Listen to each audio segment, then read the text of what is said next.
What is going on, everybody? Welcome back to the Twilight 9 podcast. This is episode 29. I'm your host, Riley. This week we have a bunch of stuff to talk about. I haven't even talked to you guys since Tiger's crash. So we're going to go over all that stuff. Obviously terrible for T-Dub. But good news has obviously come in the last couple of days. He's been transferred to a different medical facility, which is a very good sign because it's more of a long-term thing, meaning he can recover there. I don't know what the whole therapy sessions are going to be like and all that kind of stuff. His total recovery, I don't know. Those details have not been released yet. But we're going to go over Tiger for a second. If you guys listen to this show, I'm sure that you covered and went over all the Tiger information already. So we're not going to dive super far into it. But yeah, luckily that Tiger is even alive because it was awful. Injuries to his lower body. It was terrible. So we're going to go over that for a second. Then a couple more headlines. Then we're going to dive into the WGC Workday at Concession. That golf course needs to be featured on the PGA Tour every single season. It was phenomenal. It was really, really, really, really good. The golf course just tested every single aspect of your game. The fairways were large, but if you didn't hit certain portions of them, you were going to be blocked out by trees placed in perfect spots. Rory was blocked out on the par 5. I think that's the 7th on Thursday. He had a 330-yard drive right down the middle and then had to play a huge cut because he was right behind a tree. The golf course was fantastic. It has the capabilities of hosting probably a major championship. And I think this week opened the eyes to the USGA and all those people that really make decisions because this golf course was really that good. It needs to host a tournament. If not every year, it has to be in some sort of major cycle because it was absolutely one of the best courses they've played so far yet this season. So it has to be featured. We're going to talk about that. We're going to talk about Collin Morikawa, obviously, because the kid is a stud. He's a problem for everybody else on the PGA Tour. This is already his 4th career win. He has a major, now a WGC event. The kid's a problem. We're going to talk about Brooks. It looks like he's like officially back. He's got that killer instinct look about him when he goes around the golf course. His putter seems to be back, so we're going to talk about Brooks. We're going to talk about Viktor Hovland. He earned a lot of fans this weekend after what happened to him on Friday on the 9th, his last hole of the day. We're going to talk about that. We're going to talk about our guy, Mcilroy. He had a decent showing. We're going to talk about Max, our other guy, who had another decent showing. We lost our bet on him, but he played pretty well after his triple on his last hole on Thursday. We'll talk about all that. Then we're moving on to the Arnold Palmer Invitational, one of my favorite tournaments of the year. We're going to be there. Twilight 9 is going to be on ground Saturday throughout the entire day. Looks like we picked the shittiest day, which kind of sucks. The weather's supposed to be phenomenal Thursday, Friday, and Sunday, and then Saturday is like 100% chance of rain. I don't know how much rain we're going to get, but T9 is going to be there, so we're super pumped about that. Get you guys some photos, and then hopefully record a episode probably some point on Saturday, kind of a recap of Saturday and a little bit of a preview on Sunday. But I want to talk to you guys about my experience at Bay Hill covering it for T9, so we're super excited about that. And then obviously round out the show with all our betting picks, all the betting analysis, all that kind of stuff. But before we get into that, again, headlines: Tiger Woods, near-death car accident. It was awful. Flipped a car. He was in the right lane, went all the way over the median, left side, car flipped a bunch of times. And it was a waiting game on Monday just because the news broke and you didn't really know. It kind of felt like a Kobe situation all over again, to be honest. There wasn't a lot of information. Nobody was really releasing anything. And then photos of the car just kind of slowly started to pop up on Twitter. And then it was on the news.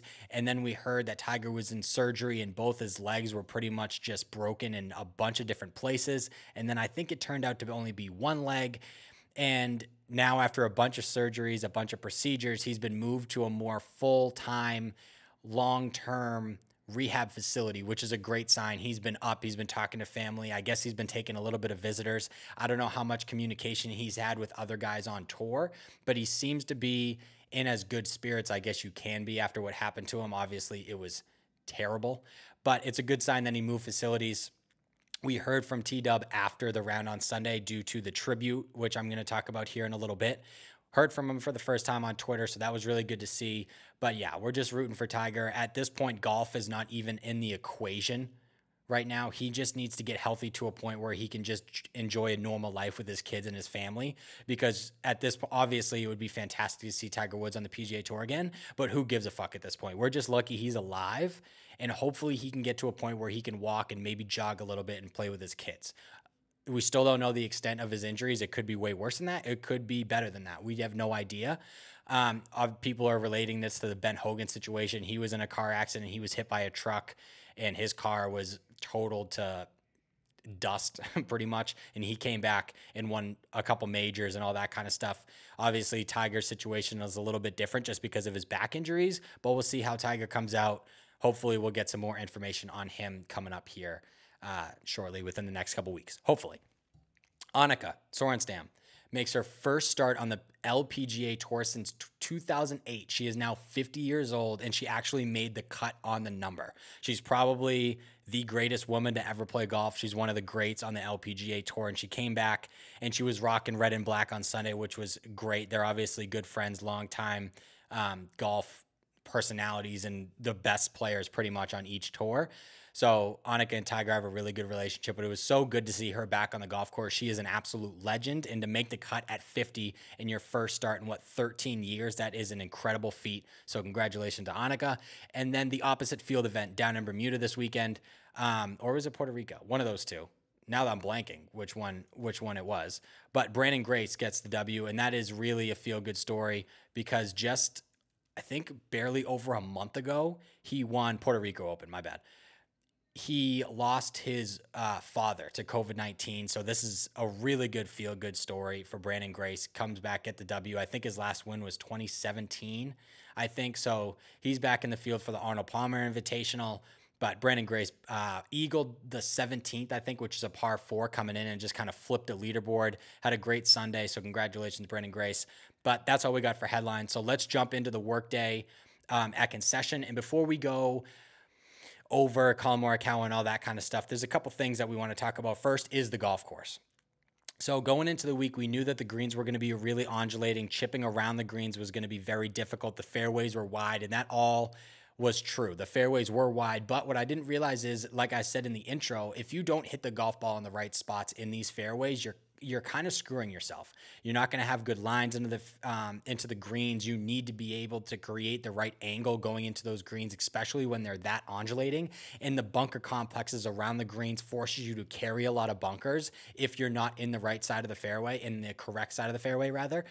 It was a phenomenal golf course. It was awesome. It's the hardest golf course in Florida, but it was one of those that was going to separate the field. If you were really, really feeling it, you're going to score really, really low, like Colin Morikawa did, right? He was, 18 under and 1? Or you're going to play like shit, like DJ did, finishing +5 and almost in last place if you're not completely dialed in pretty much in every single portion of your game.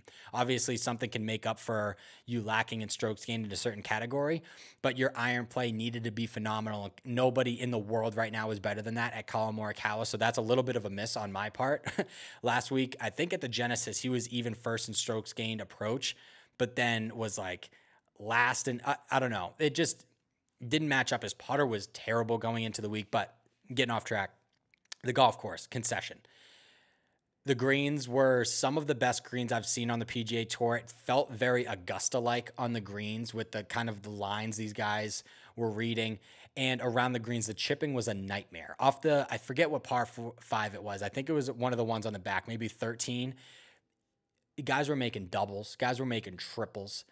And if you didn't hit those greens, especially in the right spots, it was going to be very, very tricky up and downs, and you had to have your short game absolutely locked in. And I don't know why this golf course has never been considered for a PGA Tour event before, because it was money. And I think it should be, like I said in the intro, I think it absolutely should be part of the PGA Tour circuit, if not in the major circuit. That's if you held a PGA championship at Concession, that would be one of the best PGAs ever, I think, just because it it separates the field so much and it bunches up the leaderboard, right? Because you can make a lot of birdies. You can make a lot of mistakes, but you can also make a lot of birdies. So that's why the leaderboard was so bunched up. Obviously, Colin ended up kind of pulling away. But I mean, what was there? 4 guys tied for second at 15 under, and then there was 14 under, 13 under. It was so bunched up. You can make a lot of birdies, and I think it is perfect for a PGA championship, if not just to host a yearly and annual PGA Tour event. I think the golf course was amazing. And then on Sunday, the Tiger tribute. I don't know who originally planned that. I don't know when the plan came about. Obviously, the car crash happened on Monday, and then you didn't really know what was going to happen to Tiger for a while, not really until Tuesday. So I don't know if it was kind of a last-second thing. I don't know whose idea it was. I don't know if it was Nike's idea, blah, blah, blah. But that tribute they did for Tiger was perfect. Rory, all the Nike guys, and then you had Cooch with the red hat, Billy Horschel with the T-dub on the side.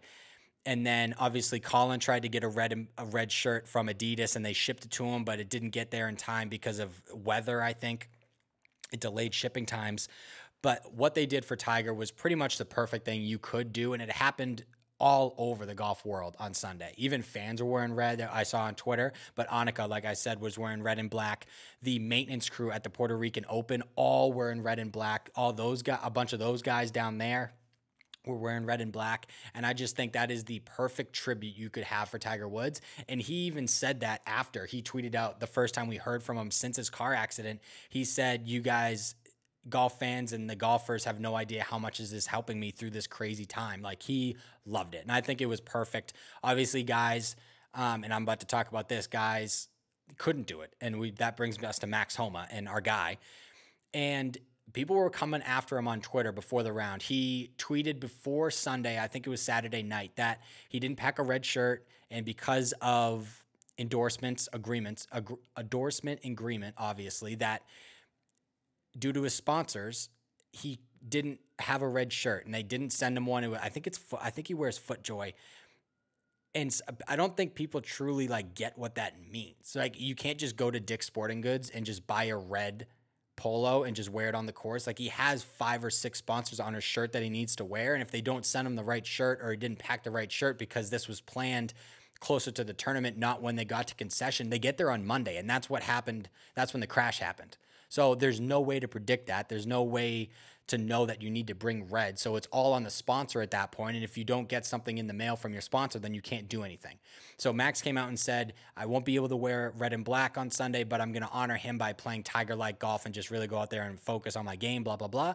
And then Twitter kind of came after him. And I think that was just so fucking crazy, because I don't understand how these people don't get that it's all sponsors. Like, if they don't get him the right apparel, then he can't do anything about it. Like I said, he can't go to Walmart and pick up a $12 polo that's red and just wear it to the golf course. He'll lose a bunch of money. His sponsors will be pissed.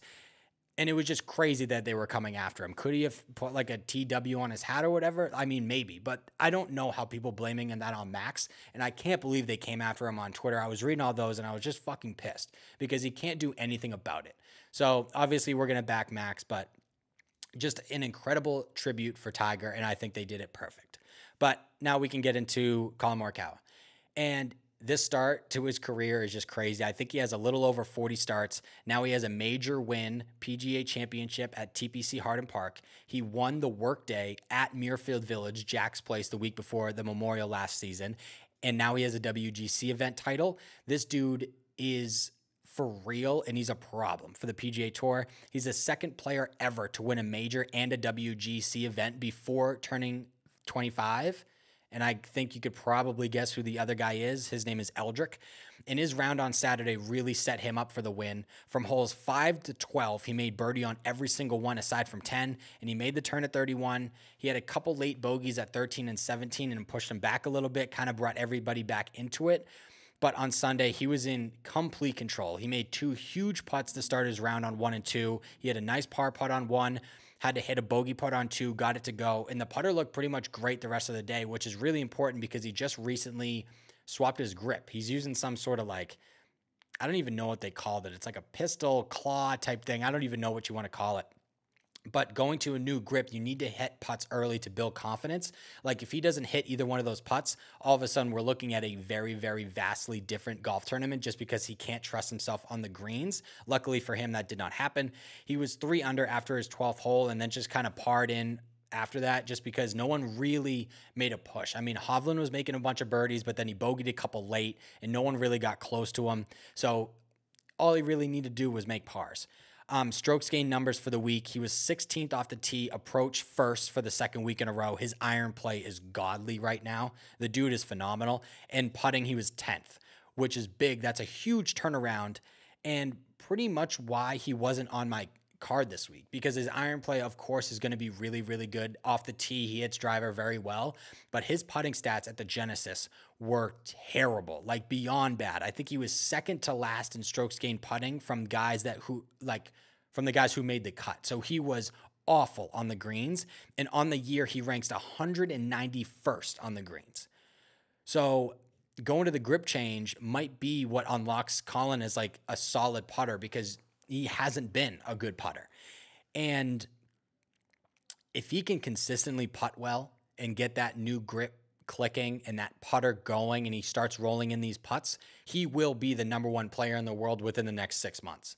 If he continues to putt like he did at Concession and hit his irons like he did at Concession and in LA, he is a fucking problem. He's already up to 4th in the official world golf rankings. He will be the number 1 player in the world in the next 6 months, especially with major season coming up. If he pops in a couple top 5s at majors due to his ball striking, and if his putter stays hot, he's gonna overtake DJ for sure. There's no question in my mind. He's so consistent with his iron play that it pretty much all lies on his putter, and that is a problem, a really, really problem. And his cut, we're going to talk about this for a second, is one of the best go-to shots I think I've ever seen. Like, I've watched Rory pretty much his whole career, and he has a little draw that he can go to, but sometimes he has a little bit hard time of controlling it, right? He'll overdraw or kind of leave it out to the right. The number of times that Colin doesn't cut the golf ball, I can count pretty much on one hand. It is one of the most consistent things I've ever seen in my entire life. When he aims left and plays a cut, it is going to cut. He never double crosses pretty much, and I don't see him overcut. I think the par 3, I'm trying to think what par 3 it was. It was on the front, I believe. It was playing like 230 yards. It was a back left pin tucked behind a bunker, and I think he hit like a cut 5-wood in there right over the bunker to like 20 feet. Nobody else on the PGA Tour can do that. His ball striking is on legitimately a different level than anybody else. And it's because of that little cut shot. He's so in control. That lower body fires first, then the upper body comes in, and everything is just like a little 3 to 5 yard cut.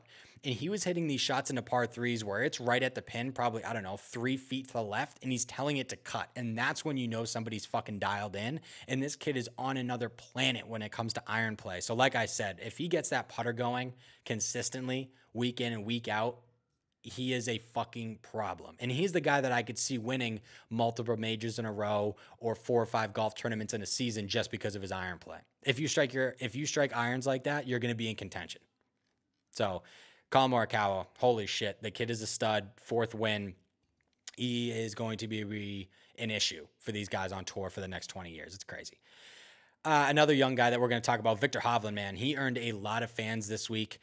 On Friday, as probably most of you guys saw, on Friday, last hole of the day, he was entering the 9th hole, 7 under, 7 birdies, no bogeys, and then an absolute nightmare happens. He finds the left side fairway bunker off the tee, sculls it over the green, finds a bush. He blades it out of the bush over the green into the front greenside bunker. It's on the front lip downhill. He hits the lip on the downswing, so it kind of like sculls the ball again over the green into almost the exact same bush, has to play an unplayable, gets it on the green, makes the putt, makes a nice little quad. It was awful because we had Viktor. Thank God he bounced back on Saturday. We had Viktor top 10, so that was a kick to the balls.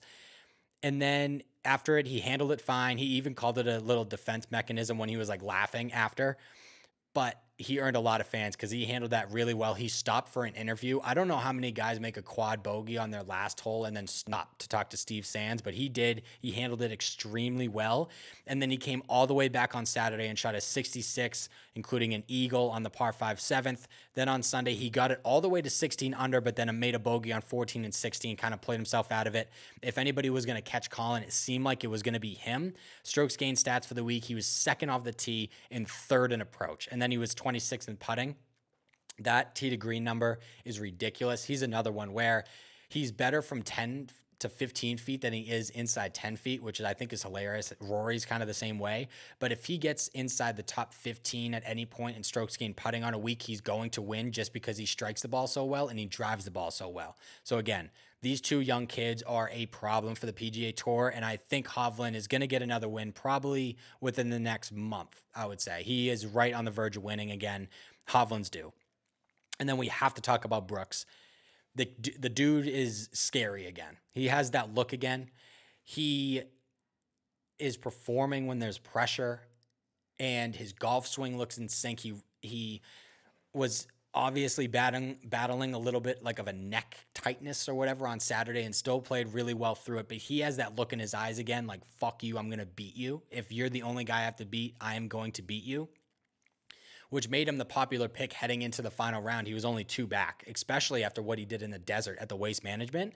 You would think that he was going to do something like that. He stepped on the 17th, needing to go eagle birdie to tie Colin at 18 under and kind of force Colin to play aggressive, because all day Colin could pretty much do whatever he wanted to, right?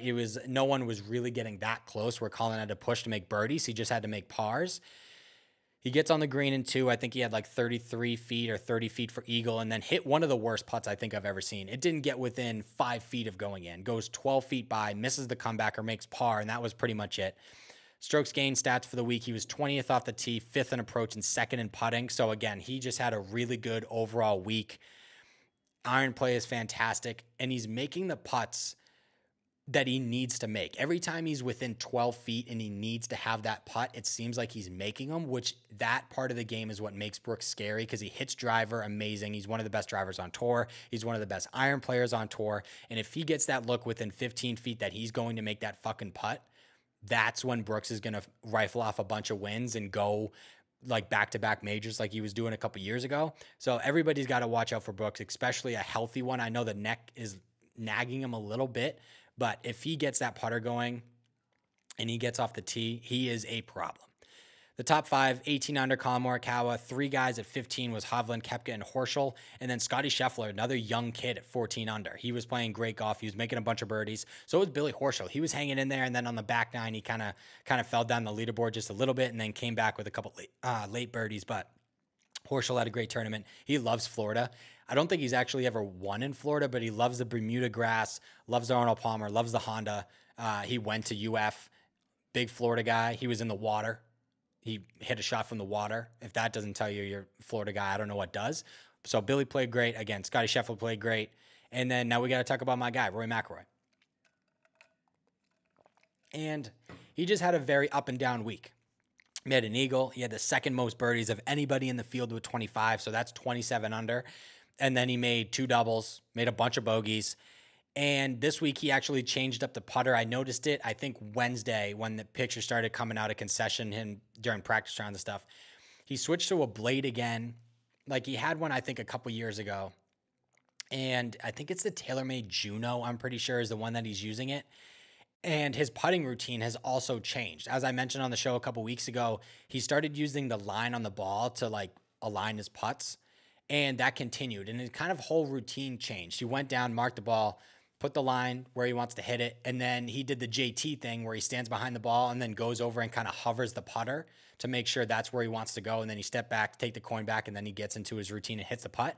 So very JT-esque of what he's doing on the greens right now, which I kind of like, because it seemed like he rolled it decently this week. I'm not saying that his putter was way, way better, but when Rory struggles, it's usually his putter, and I think he putted pretty well. So I would expect the Juno to stay in the bag for the Arnold Palmer, I'm pretty sure. I think actually when he won the Arnold Palmer a few years ago, it was with that putter, so we'll see if it stays in the bag. And he rolled it decent. He was 23rd in strokes gained putting, but he also missed a lot of short putts. I think just on Friday alone, he missed 3 or 4 putts within 6 feet. And to win, you can't do that. You need to be able to hit those putts. So you have to hit the short ones, but he was 19th in strokes gained approach and 13th off the tee. So he was pretty much middle of the pack, pretty much everywhere, and he came in the top 10. So I would say that's pretty much his like B- game. So if he turns on the irons at all at the Arnold Palmer at Bay Hill at a golf course he really, really likes, I think he could be someone to watch for the Arnold Palmer. So we'll see. After the Saturday round, he was pretty candid about his game. He was very open about he doesn't feel like it's in a great spot. He's still working on a bunch of different stuff. So the Bay Hill might be a great place for him to kind of turn it on because he loves Bay Hill. So we'll see what happens this week. For the bets, we won a couple. Maddie Fitz, top 20, plus 150. Victor Hovland, top 10, plus 225 was our value pick. And then we came close on 3 of them.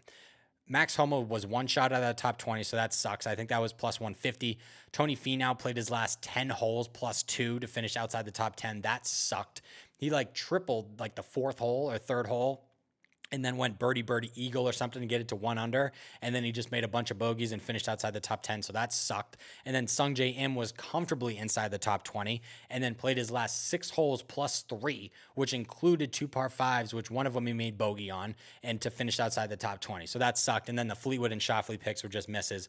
But I mean, we were 2 bets away from having a really good week at the WGC, but hit a couple. So we'll see.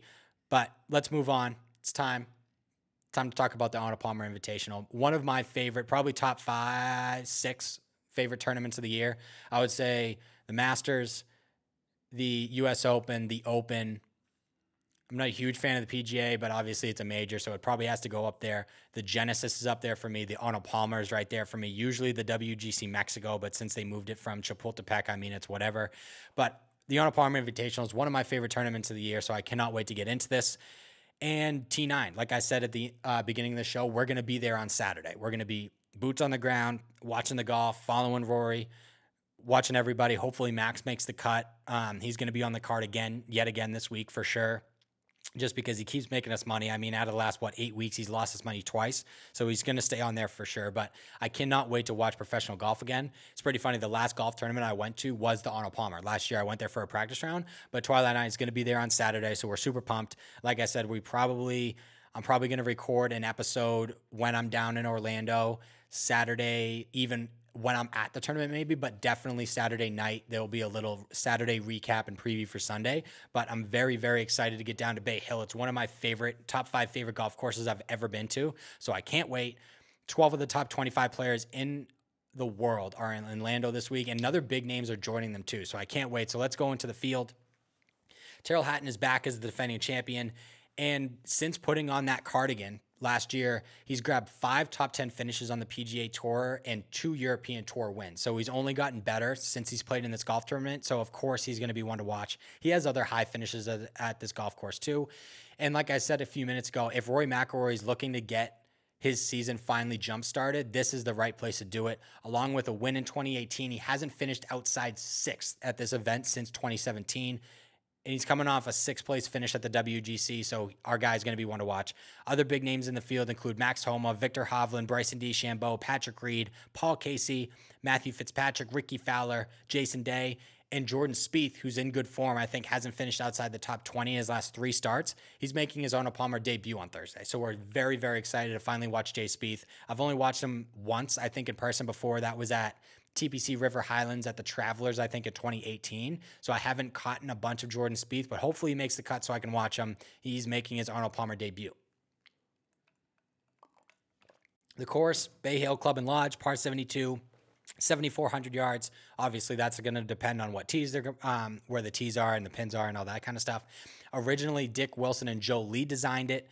And then it was reimagined and redesigned by Arnold Palmer. I believe in 2009 is when he kind of came in and put his touch on it. Bermuda greens, just like last week, just like pretty much every Florida golf course we're going to see in the Florida Swing, like PGA National and Sawgrass. So same greens. All the Florida guys love these, like Kiz and Horschel are guys that love Bermuda greens. So that's going to be something to look for.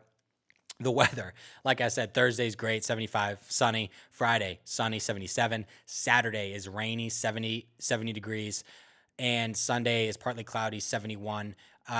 Might a little chance of rain, but I don't think it's going to. And the wind's going to only increase as the week goes on. It's 10 miles an hour on Thursday, 10 on Friday, 14 on Saturday, and 16 on Sunday. So the wind and the weather might be a problem come the weekend. So that's going to be definitely something for us to pay attention to when we're picking our guys this week. Key stats. And I feel like this is one that I say every week, but this is just another spot that they're important. Another week, another golf course that demands good iron play. The greens at Bay Hill annually rank as some of the toughest to hit in regulation.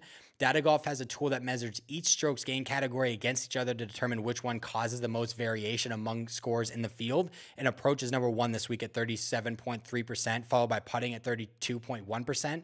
So iron play drastically separates this field. So that thing is going to be something that we need to pay attention to this week. And another one, total driving. So Bay Hill cannot be overpowered. It demands that your entire game pretty much be in a really good spot.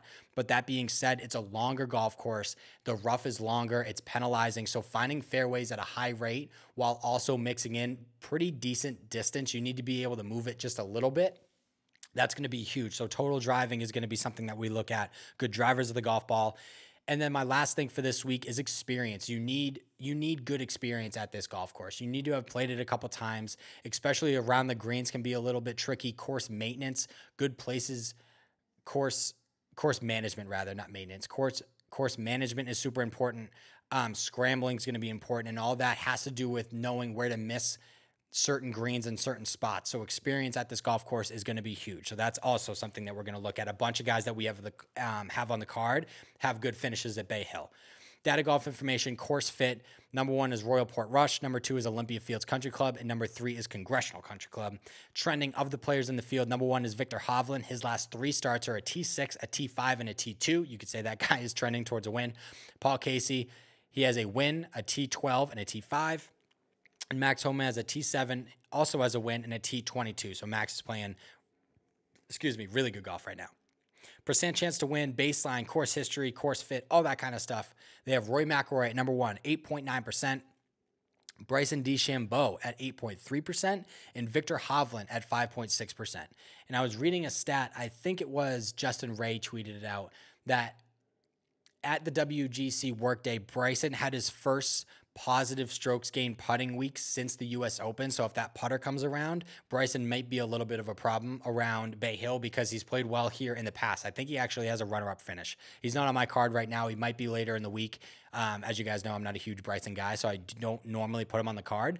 But he had a horrible round at the WGC and then kind of played just pretty okay golf, especially that 64 was phenomenal, but the rest of the week was all right. He might be a guy to watch, but let's go over some betting odds. Rory McIlroy is the favorite at plus 900. Viktor Hovland behind him at 12. Bryson's at 13. Tyrrell Hatton, the defending champion, is at 1,800. Patrick Reed's at 1,800. Paul Casey is at 25. Maddie Fitzpatrick's at 25. Oosthuizen's at 25. Sungjae Im's at 25. If you go down, Billy Horschel, the Florida guy's at 3. Jordan Spieth's at 3. Jay Day is going to be a guy to watch at 3,500. Tommy Fleetwood's at 4,500. Will Zalatoris is another guy to watch just because of his iron play, is plus 5,000, and Max is at 5,500. During the early coverage of, I don't know if it was featured groups, but it might have been just early coverage on Golf Channel, Bones was following Bryson and Will on, I believe it was actually Sunday. And Bryson called Will one of the most gifted ball strikers he's ever seen.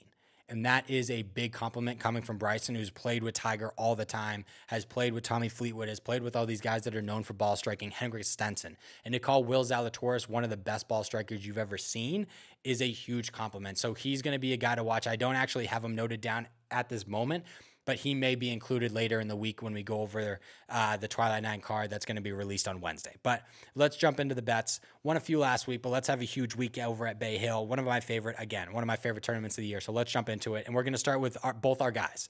Rory McIlroy first. He loves Arnie's place. Since 2017, he has a T5, a T6, a win, and a T4. At the WGC, he finished inside the top 10, obviously, like I said already, and pretty much had his C game. On the par 4s and par 5s, he played those total at 16 under, and then the par 3s killed him at plus 4. I don't think that's going to be a problem again this week at Bay Hill. Their par 3s aren't extremely challenging. The only one that could kind of get you is the second hole. really, is a longer par 3, have to carry a bunker. There's a bunker on the backside. It runs off to the left. So that hole can be a little bit challenging, but their par 3s are pretty, I don't want to say easy, but they're moderate. They're not going to kill you. So I don't think that's going to be a problem for Rory this week. He's a great par 5 player, and we'll have to take an advantage of that here. The par 5s are very gettable. If you're in the fairway, you can reach all of them, especially 16. 16, you need to birdie, if not need to eagle to gain strokes on the field. That's pretty much a par 4 for those guys. You just got to drive it to the bottom of the hill in front of the left-hand bunker and just hit it in the middle of the green. It's a guaranteed birdie. You're going to have probably a 7-iron to that green. So Rory's definitely going to have to take advantage of his length at the par 5. So he's going to need to hit fairways. But like I said, history here is very, very important, and he has that. The putter looked a bit better at the WGC with the Juno, with that blade. So if he keeps that putter, if he proves even a little bit more this week, he's going to be in the mix. And like I said, he's the favorite at plus 900. I'm going to bring up the odds right now. DraftKings have been updated them throughout the day.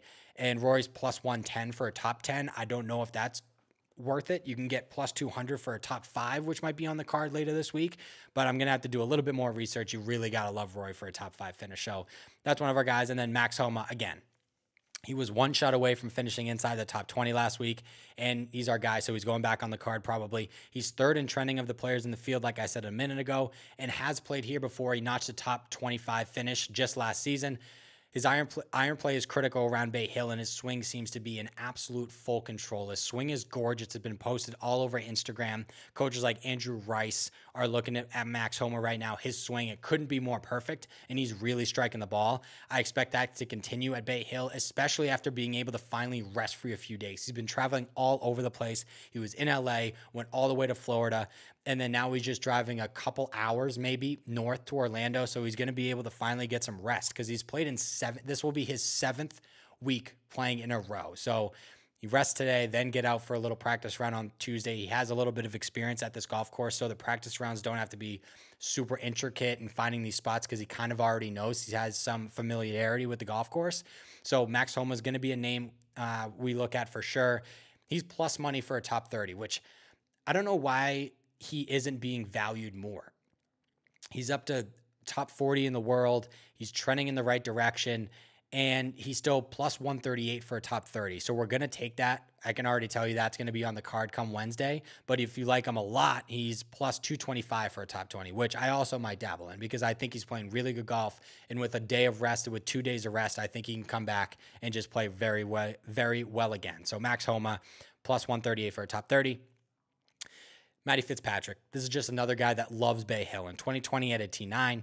In 2019, he had a solo second. In 2017, he had a T13. He had a top 30 finish in 2016. His last 2 starts are a T5 at the Genesis and a T11 at Concession. He's just playing great golf. He was inside the top 20 in strokes gained, putting, and approach last week, which are the 2 categories that I'm looking at most this week, right?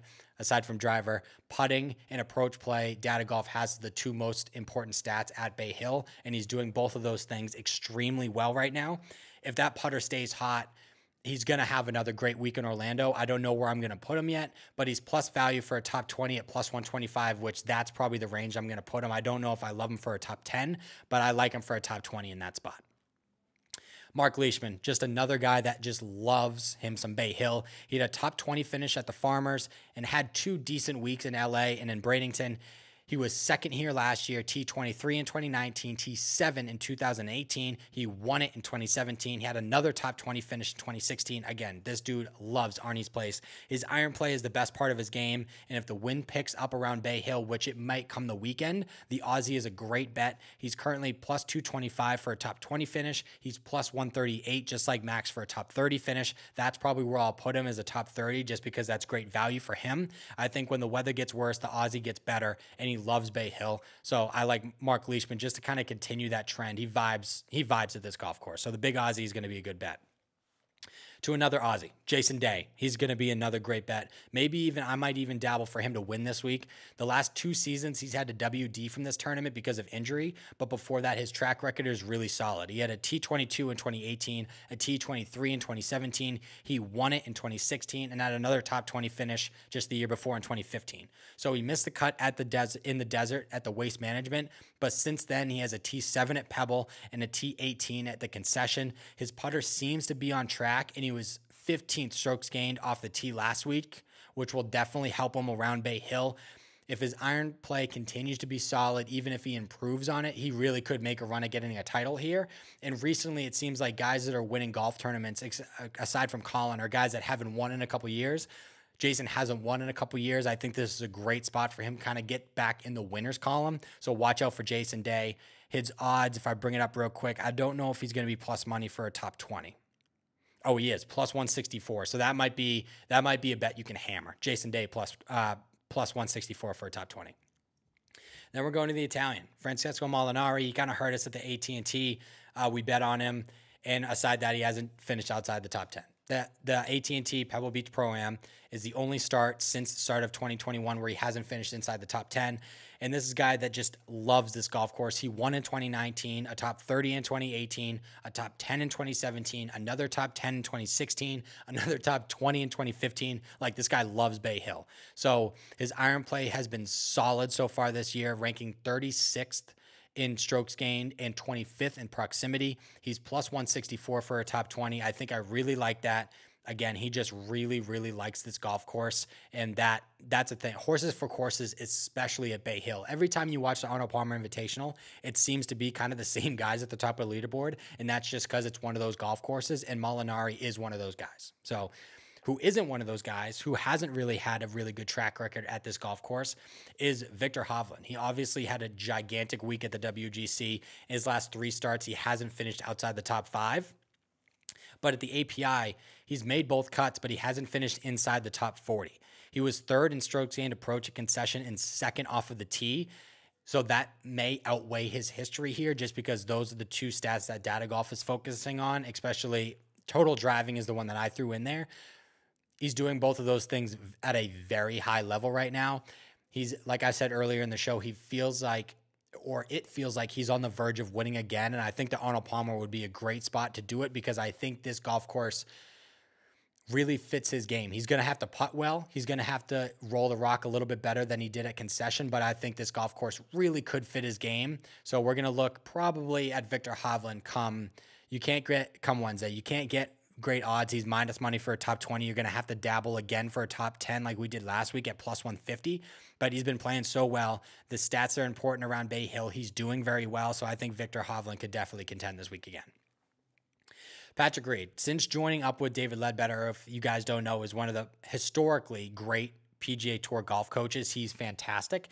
And his game has really taken a step forward. They're working on eliminating the hands in his swing. So it's really getting to the top and just focusing on rotating the body and just making it more rotational, making his swing a little bit more consistent, just because Patrick could get a little flippy with his hands at the bottom. And that's when you start overdrawing. That's when you kind of leave him out to the right, is when you're using your hands a lot at the bottom of the golf swing. And Ledbetter is getting him to kind of take that away and just really focus on the rotation of his body. And it's really, really helped. He missed the cut at the Amex, but since then he has a win at the Farmers and a T9 at the WGC. And he has good history at Bay Hill. Last year, he came in the top 20, T15, and he had a top 10 back in 2018. If he drives it well, he's going to be dangerous. He was 6th in strokes gained approach at Concession and 11th in putting. So if he can find fairways, he is going to be definitely a guy to look at, just because of his iron play and just because a short game also. At tricky greens, you're going to miss greens at Bay Hill. That's just what's going to happen. So you're going to need to be able to get up and down. He has the best short game on the PGA Tour. And then if he continues to roll it like he is right now, he's going to be definitely a guy to watch for a top 20 finish for sure. If we go to Louis Oosthuizen next, this guy is trending. 3 starts in 2021. He has a T29, a T11, and a T6, trending completely in the right direction. He had a T9 back in 2015 at Bay Hill, but really hasn't had a solid finish since then, including a few missed cuts. But this is another situation, just like Hovland, where form could outweigh history in Orlando. His putter was great at the WGC, and if he can get his iron going, I think Louis Oosthuizen could be a solid top 20 pick. He's currently, if I can find him super quick here, he is plus 110 for a top 20. So not crazy value, but again, if you wanted one that his form is just really, really good right now, you could go to that, plus 110 for a top 20. And then this week, again, we're going to the Florida King. He kind of hurt us last week, but Concession's a tough golf course. But we're going to Sanjay. Disappointed us in Bradenton, but he had a solo third here last year and had another third place finish in 2019. He was good off the tee and on the greens at WGC, but his iron play was really bad. He lost strokes on the field with his irons, and I don't see that happening 2 weeks in a row. He's a way too good of a ball striker to do that multiple weeks in a row. He's plus 125 for a top 20, and in this spot with that history, I think that's great value. An off day or two, he didn't play for a couple of weeks, which he doesn't normally do. He plays pretty much every week, and before Concession, he didn't, I think he took 2 weeks off, which he doesn't do. So I think just kind of staying in form and going back-to-back weeks with play, I think could actually help his iron play. So I think that kind of value in that spot with his history, easy top 20 pick right there for Sungjae. And then the last guy that we're going to mention is Ricky. So he has finished inside the top 20, 3 out of the last 4 appearances at this event, and he was struggling for a little bit, but he carded a top 20 at the Genesis just a couple weeks ago. He was great up. He actually missed his first. This was the first WGC event that Ricky has not been a part of, I think, for the last 10 years. So that's kind of tough for Ricky. But again, he struggled for a while, carded a top 20 at the Genesis. He was great off the tee, ranking 15th. He was great on the greens, ranking 5th, but he was second to last in strokes gained approach. That cannot be the case at Bay Hill. You'll get your ass kicked if you do that at Bay Hill. So he's going to have to improve that iron play. But if the putter stays hot and he hits fairways, I think he could make a decent run at Bay Hill. I really think so if he dials in those irons. And Ricky, you could probably get for plus money for a top 30 finish just because of his recent form. Yeah, plus 188. So that might be a really good bet to look at. Value-wise, coming off a good performance, he just needs to get those irons dialed in, but he likes Bay Hill. Obviously, he was Arnie's guy. He's a big face of this golf tournament. Him and Puma always do a great job of doing some sort of like apparel collaboration. But Ricky around Bay Hill is always a good bet. So look at that, plus 188 for a top 30. And then just a quick note before we get out of here is Luke List might be also a really good name to look at. He has 3 solid starts before missing the cut at the Genesis. He had a T21, a T10, a T30, and he has 3 straight top 20s at the Arnold Palmer Invitational. And you can get him, if I can find him really quick, he's going to be a little bit further down the list. He might even be plus money for a top 40 finish, which might be huge. He's plus 225 for a top 30. So if we go down the list a little bit and find him again, yeah, plus 138 for a top 40. I think that could be a great play. Made 3 of the last 4 cuts, 3 straight top 20s. Love that pick. So that's a quick note for Luke List. But that's it, guys. So follow the Instagram at Twilight9pod. My personal Instagram's at Twilight or at Riley Hamill _ rather. Wednesday, as you guys know already, is where everything comes out. The betting article mid-morning, and then the Twilight 9 card on the Instagram and YouTube comes out at some point on Wednesday afternoon. So keep an eye out for that. And again, keep an eye out for another episode this week on Saturday, probably afternoon or nighttime, just because we're going to be at Bay Hill. Super excited about that. So we're going to do a little recap the Saturday, preview Sunday before a winner is crowned Sunday afternoon. But that's it, guys. That's a show. Let's get back on track at Bay Hill. Share the show around with anybody in your family that loves golf, friends in your life that loves golf, rather. Share it around. Follow the Instagram. Follow my Instagram. And I will talk to you guys not next week. I will talk to you guys on Saturday. Peace.